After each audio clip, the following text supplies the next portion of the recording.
Act बनाया और उसमें कोई एम्बिग्विटी न हो, फ्यूचर में कोई अनसर्टेनिटी न हो, उसकी एक लीगल सर्टेनिटी और कंटिन्यूटी हो, इसके लिए सुधार और अमेंडमेंट लेकर के आए हैं। मैं माननीय मंत्री जी का बहुत बहुत स्वागत करता हूं। ये देश के श्रमिकों के हक में और हकूक में आप देखें, दुनिया में हर देश में श्रमिकों के अगर आंदोलन का इतिहास देखा जाए तो आज पूरी दुनिया में, केवल भारत नहीं, अगर पूरी मानव की सभ्यता से लिया जाए तो 1789 में जब फ्रांस की क्रांति हुई, उस समय वहाँ के मजदूरों ने दास्ता और शोषण की जंजीरों को तोड़ने का काम किया था। फिर 1886 में शिकागो के जब श्रमिक आंदोलन हुआ, उन्होंने कहा कि मजदूर एक हो दुनिया के, 8 घंटे के कार्य दिवस की बात की गई। फिर 1917 में रूस की क्रांति ने श्रमिकों को सत्ता और अधिकार की परिभाषा दिलाई। और आप यकीन करिए कि अगर आज तक ये दुनिया के श्रमिकों के सुधार में ये सबसे बड़े 3 आंदोलन माने जाते हैं जिनको क्रांति के रूप में, तो आप यकीन करिए 2002 में जिस समय लेबर कमीशन और लॉ कमीशन ने कहा था, अटल बिहारी वाजपेयी जी की सरकार थी और उस समय जो दूसरा राष्ट्रीय श्रम आयोग बना था, विधि आयोग, उन्होंने साफ कहा था कि आज भारत के मजदूरों के, श्रमिकों के हितों की रक्षा के लिए जितनी जटिलताएं हैं, उन श्रमिकों की न सोशल सिक्योरिटी है, न उनका वर्क कल्चर है, न उनकी वेजेज है, पेमेंट्स है, इन सारी चीज़ों पे उन्होंने एक सुधार की आवश्यकता कही थी, जिसको अटल बिहारी वाजपेयी जी ने आगे बढ़ाया था। लेकिन फिर कांग्रेस यूपीए की 10 साल की सरकार आई और उस पर कोई काम नहीं हुआ। जबकि 19 की महामारी आई कोविड की, जब पूरी दुनिया, भारत अपने घरों में थी, उस समय भी कन्याकुमारी से कश्मीर तक अगर कोई खाना पहुंचाने का काम किया है तो उस कोविड में भी वो मालगोदाम के मजदूरों ने किया, लोडिंग और अनलोडिंग का काम किया। लॉकडाउन के अंतर्गत जब हवाई जहाज ग्राउंडेड हो गए, रेलवे गाड़ियां खड़ी हो गई, बसें कारें खड़ी हो गई, उस समय भी इस देश के, उस समय नरेंद्र मोदी जी ने तय किया कि आज इस भारत के श्रमिकों के लिए जिस तरह से उन्होंने फिर ये जिम्मेदारी श्रम मंत्रालय को दिया, श्रम मंत्री जी ने 29 कानूनों को उसको कोडिफाई किया, उसको रिपील किया और 4 कानून के रूप में जिस तरह से इसको बनाया है, अभी तक अगर दुनिया के इतिहास में 3 क्रांति माने जाते थे तो ये जो 4 कोडिफाई किया गया है, ये चौथी क्रांति होगी दुनिया के श्रमिकों के सुधार में, ये भारत की। आप डिग्निटी ऑफ लेबर की बात करते हैं, आखिर डिग्निटी ऑफ लेबर, हम कहते हैं कि ये जो हमारे श्रमिक हैं, यही चेतना के मील के पत्थर हैं विकास के। अगर हम विकसित भारत नरेंद्र मोदी जी के नेतृत्व में लेंगे तो आज उन श्रमिकों के और उन श्रमिकों के डिग्निटी ऑफ लेबर की, लेकिन अभी तक श्रमिकों को क्या माना जाता था कि जैसे कि वो श्रमिक केवल काम देने वाले लोग हैं।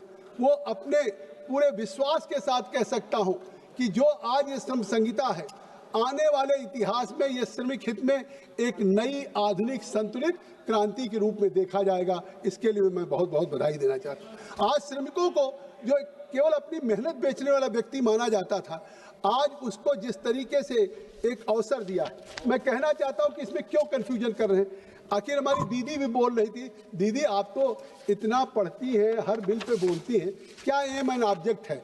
एम ऑब्जेक्ट ये है कि जो कोडिफाई किया 7 नवंबर 25 में, अगर ये कानून पहली बार लागू हो गया तो अब इसमें कोई आगे कन्फ्यूजन न हो, तो जो सेविंग क्लाज है, एक सेविंग क्लाज लेकर के माननीय मंत्री जी आ रहे हैं।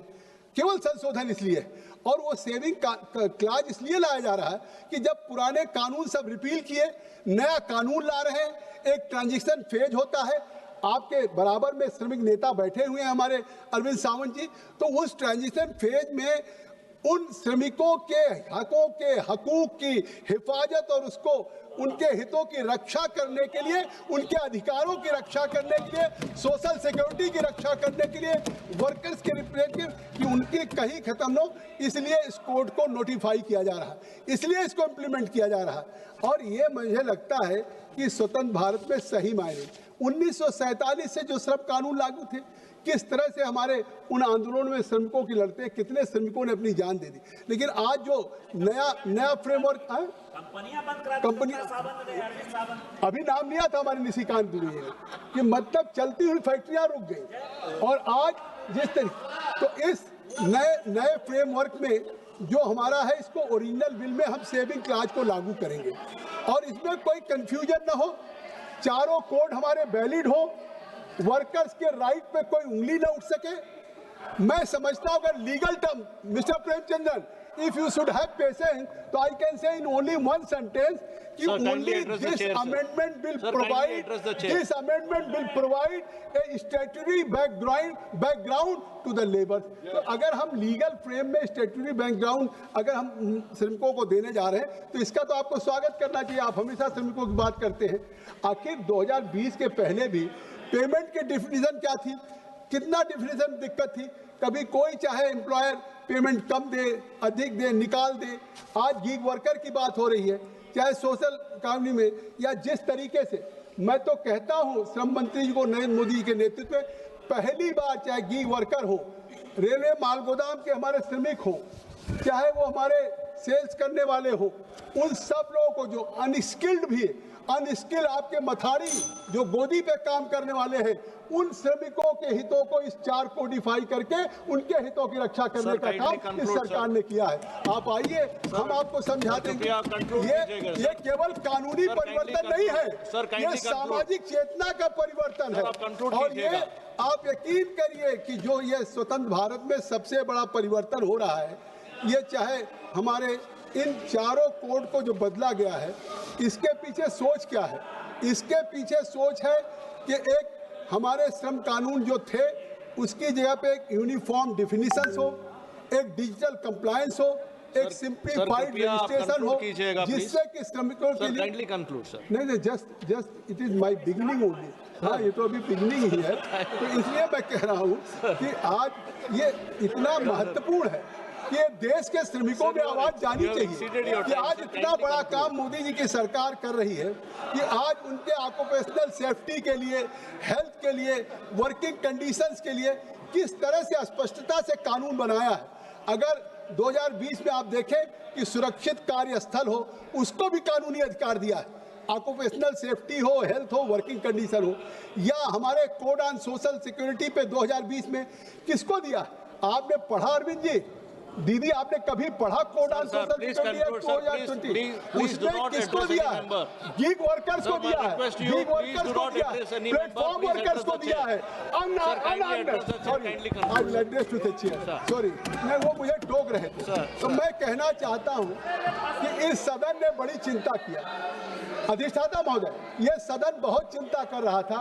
अब जब इनकी सरकार थी, कांग्रेस यूपीए की सरकार थी, तब गीग वर्कर की चिंता नहीं किया, तब प्लेटफॉर्म वर्कर की चिंता नहीं किया, तब उन्होंने अनऑर्गेनाइज्ड सेक्टर, माननीय श्रम मंत्री जी अभी जवाब देंगे, बहुत विस्तार से जवाब देंगे, तब अनऑर्गेनाइज्ड सेक्टर के वर्कर्स की चिंता नहीं किया।